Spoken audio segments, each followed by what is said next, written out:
నమస్తే, నేను Vamshi. Welcome to ground report. Jubilee Hills ఉప ఎన్నికల ప్రచార ఘట్టం ఊపందుకుంది. తెలంగాణ రాష్ట్ర ప్రజలు సుభిక్షంగా ఉండాలంటే కేసీఆరే మళ్లీ రావాలంటూ బీఆర్ఎస్ ప్రచారాన్ని హోరెత్తిస్తోంది. సన్న బియ్యం ఇచ్చేది తామేనని భారతీయ జనతా పార్టీ చెబుతోంది.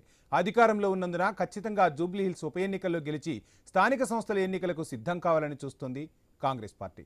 మొత్తానికి 3 పార్టీలు గెలుపుపై ధీమాతో ఉన్నాయి. ప్రభుత్వానికి షాక్ ఇస్తామని నిరుద్యోగ జేఏసీ విద్యార్థులు సైతం ప్రచారం చేస్తున్నారు. ఈ తరుణంలో జూబ్లీహిల్స్ బైపోలుపై ఐన్యూస్ ప్రత్యేక దృష్టి సారించి జనాల నాడి పట్టేందుకు, పార్టీల బలహీనతలను ప్రజల ముందు పెట్టేందుకు సిద్ధమైంది. బోరబండ నుంచి ఇన్పుట్ ఎడిటర్ శ్రీకాంత్ అందిస్తున్న గ్రౌండ్ రిపోర్ట్ ఇప్పుడు చూద్దాం.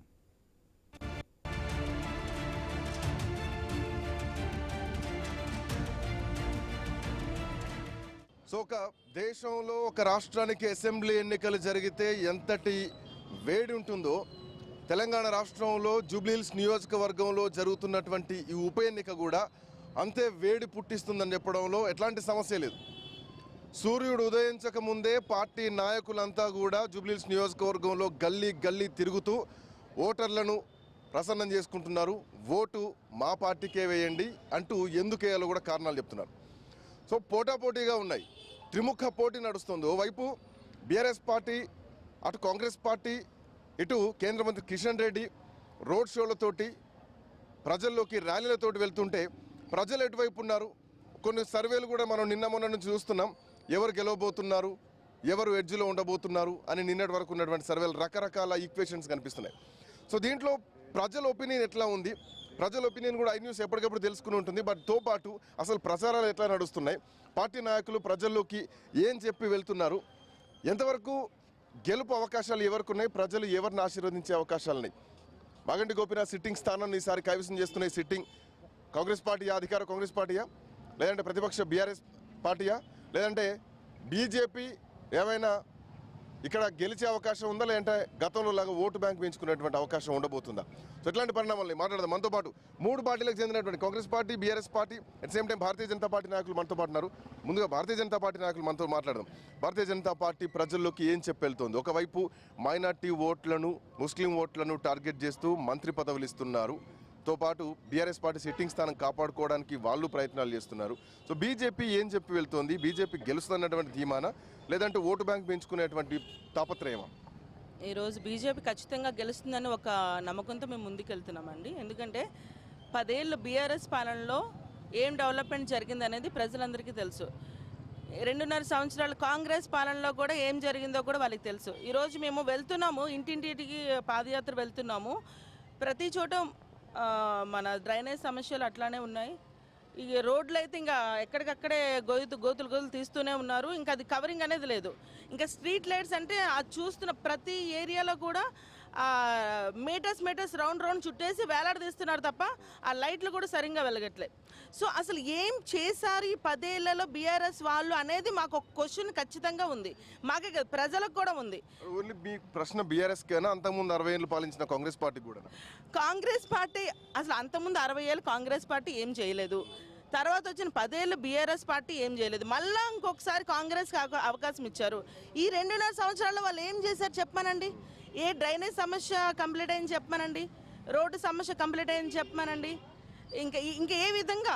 ఇప్పుడు నిన్న ఆయన షేక్పేటలో అని చెప్తున్నారు కదా, ఆయన బీఆర్ఎస్ పార్టీ, అది మన కాంగ్రెస్ పార్టీ వాళ్ళు చెప్తున్నారు కదా, వీళ్ళు బీజేపీకి కానీ ఓటేస్తే సన్న బియ్యం ఆపేస్తాం, పవర్ ఆపేస్తాం అంటే. వాళ్ళు ఎవరండి అసలు ఆపడానికి? సన్న బియ్యం ఎవరు ఇస్తున్నారు? అసలు కేంద్ర ప్రభుత్వం ఇస్తున్నారు, నరేంద్ర మోడీ గారు ఇస్తున్నారు. వాళ్ళు ఎవరు ఆపడానికి అసలు? అంటే ఓట్ల కోసం వాళ్ళు ఏవైనా మాట్లాడతారు. జనాలు ఏంటంటే ఆ బియ్యం రేవంత్ రెడ్డి ఇస్తున్నాడేమో అనుకొని, రేవంత్ రెడ్డి అయ్యో ఇచ్చేస్తారేమో అని మాకు ఓట్లు వేయకుండా చేయడం కోసం వాళ్ళని ఇట్లా ప్రలోభం పెడుతున్నారు అన్నది ఖచ్చితంగా మాకు కనిపిస్తుంది. ఇంకా మైనారిటీ విషయానికి వస్తే అసలు కరెక్ట్గా ఈ టైంలో ఎవరైనా మినిస్ట్రీ ఇస్తారా? దేనికి ఇచ్చారు అంటే మైనారిటీ ఓట్లన్నీ కూడా వాళ్ళు తెచ్చుకుందామనే ఉద్దేశంతోనే కదా ఈ టైంలో వాళ్ళు మినిస్ట్రీ ఇవ్వడం. మైనారిటీ కోసం కూడా అంతకుముందు ఇన్ని సంవత్సరాలలో, మన స్వాతంత్రం ముందు కూడా అంతకుముందు సంవత్సరాల్లో కూడా ఎవరు ఆలోచించారండి? 2014 మా ఎన్డీఏ ప్రభుత్వం వచ్చిన తర్వాతే మైనారిటీలకి డిగ్రీ కాలేజెస్ గురించి కానీ, నవ్య సవేరా పేరుతో ఫ్రీగా కాంపిటేటివ్ ఎగ్జామ్స్ గురించి, ప్రొఫెషనల్ కోర్సెస్ ఇవన్నీ ఫ్రీగా మేము చెప్పిస్తున్నాం. అండ్ స్కాలర్షిప్ మీద కూడా మనం ఎన్నో వాళ్ళకి ప్రొవైడ్ చేస్తున్నాం. And pre matric post matric గర్ల్స్కి అవి కూడా మనం ఫ్రీగానే వాళ్ళకి ఇస్తున్నాం. చాలా మంది స్కాలర్షిప్స్ ప్రొవైడ్ చేస్తున్నాం, కొంత ప్రొఫెషనల్ కోర్సెస్ ఫ్రీగా ఇస్తున్నాం. సో ఇంకా మ్యాక్సిమం మేము చేస్తున్నాం, అంటే మేము ఏం చేయలేదు. మాకు అందుకని మేము అనేది ఏంటంటే మేము ఇన్ని ఎన్డీఏలో ఉన్నప్పుడు సెంట్రల్లో మా ప్రభుత్వం ఉండి ఇన్ని మేము చేస్తున్నప్పుడు డైరెక్ట్గా మేము జూబ్లీ హిల్స్లో మేము గెలిస్తే, మా దీపక్ రెడ్డి గారు గెలిస్తే వికాస్ యోజన పేరు మీద మేము ఖచ్చితంగా ఈ జూబ్లీ హిల్స్లో ఒక రోల్ మోడల్ కింద మేము క్రియేట్ చేసి చూపిస్తాం మేము. బట్ భారతీయ జనతా పార్టీ తెలంగాణ మీద కాన్సన్ట్రేట్ చేసిందా? ఎందుకంటే ఎక్కడ చూసినా బీహార్ కాన్సన్ట్రేషనే నడుస్తోంది. బీహార్లో ఎట్టి పరిస్థితుల్లో గెలిచి రేపు పొద్దున తెలంగాణలో గెలవాలన్నటువంటి ధీమాతో ఉంది.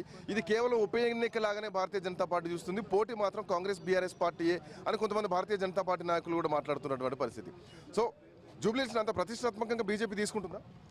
ఇది అనుకోకుండా వచ్చిన ఎన్నికలు, దీన్ని తప్పకుండా ప్రతిష్టాత్మకంగా తీసుకుంటాం. ప్రజలు కూడా ఈ రెండు పార్టీలను చూసి విసిగిపోయారు. ప్రత్యామ్నాయంగా ఇక్కడ భారతీయ జనతా పార్టీ గెలిస్తే ఖచ్చితంగా కేంద్ర ప్రభుత్వంలో మరి మినిస్టర్గా మా కిషన్ రెడ్డి గారు ఉన్నారు. ఖచ్చితంగా ఈ ప్రాంతాన్ని ఇక్కడ ఎమ్మెల్యేగా ఉంటే ఖచ్చితంగా డెవలప్ అవుతుందనే విశ్వాసం కూడా ప్రజల్లో ఉన్నది. మనం ఇంటింటికి వెళ్తూ ఉన్నాం, వాళ్ళు చెప్తా ఉన్నారు. గత 10 సంవత్సరాలు ఏదైతే బీఆర్ఎస్ పార్టీ చేసిందో అది కమిషన్లతో నడుస్తున్నది. ఆ తర్వాత వచ్చిన ఈ 2.5 సంవత్సరాల మన కాంగ్రెస్ ప్రభుత్వం దోపిడీకి కారణమవుతున్నది. ఈ రెండు ప్రభుత్వాలు ఏదైతే చూసినామో చాలా. మీరు చూసిన దోపిడీ ఏంటి? మరి ఎందుకు కేంద్రంలో ఉండి ఎందుకు చర్యలు తీసుకోలేకపోతున్నారు? కేంద్ర ప్రభుత్వానికి రాష్ట్ర ప్రభుత్వానికి ఆర్గనైజ్ సిస్టంలో ఉంటుంది, కానీ ప్రత్యక్షంగా వచ్చి పోట్లాడేది ఉండదు కదా. మేము నిధులు తీసుకొస్తాం, రాష్ట్ర ప్రభుత్వానికి ఇస్తాం. నిధులు సద్వినియోగం చేసుకునే దాంట్లో కరెక్ట్గా ఉండాలి. వాళ్ళు దుర్వినియోగం చేసుకుంటూ ఉన్నారు. ఈరోజు 6 గ్యారంటీల పేరు మీద అధికారంలోకి వచ్చారు. ఏం పూర్తి చేసారు వాళ్ళు? 420 హామీలు ఇచ్చారు. ఏం చేసారు దాంట్లో? వాళ్ళు కేవలం ఒక పార్టీ, వాళ్ళ పార్టీ ఏం చేస్తుందంటే వాళ్ళ కార్యకర్తలు బాగుపడాలి. ఇందిరమ్మ ఇండ్లు ఈరోజు ఇస్తూ ఉన్నారు, వాళ్ళ కార్యకర్తలకే ఇస్తున్నారు, కానీ ఈ ప్రజలకు చేసింది ఏం లేదు. కాబట్టి ఈరోజు ఇది జూబ్లీహిల్స్ ఖచ్చితంగా ప్రతిష్టాత్మకంగా తీసుకున్నాం. భారతీయ జనతా పార్టీ గెలవబోతున్నది. మనం అనేక సంవత్సరాలుగా చూస్తున్నాం. ఏదైతే దుబ్బాక నుంచి హుజురాబాద్ నుంచి మనం చూస్తున్నాం, జిహెచ్ఎంసీ ఎన్నికలు చూసినాం, అది అలాగనే జూబ్లీహిల్స్ కూడా గెలుస్తున్నాం. లంకాల దీపక్ రెడ్డి ఖచ్చితంగా గెలుస్తాడు. ఇక్కడ నుంచి ఈ యొక్క జూబ్లీహిల్స్ ప్రాంతాన్ని అన్ని రకాలుగా అభివృద్ధి చేస్తామని చెప్పి సందర్భంలో చేస్తాం. రైట్. కాంగ్రెస్ పార్టీ నాయకులు ఒకవైపు అంటే జనరల్గా మాజీ ముఖ్యమంత్రి ప్రచారానికి రావట్లేదు,